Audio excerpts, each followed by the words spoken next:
বিবাহের পর প্রায় ১.৫ বছর শ্রীরামকৃষ্ণদেব কামারপুকুরেই ছিলেন।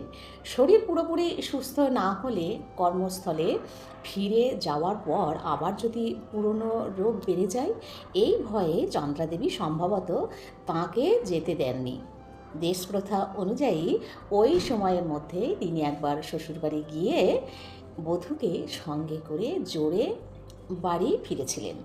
পারিবারিক অবস্থা সচ্ছল না থাকাতে শ্রী রামকৃষ্ণদেবের পক্ষে অনেক দিন যাবৎ বাড়িতে বসে থাকা সম্ভব ছিল না। তাই তিনি আবার 1860 সালে দক্ষিণেশ্বরে ফিরে এলেন। কিছুদিন পার হতে না হতেই পূর্বেকার সেই ভাব উন্মাদ অবস্থা আবার তাঁকে পেয়ে বসল। সব কিছু ভুলে দিন রাত শুধু মা মা বলে পাগল। খাওয়া ঘুম সব দূরে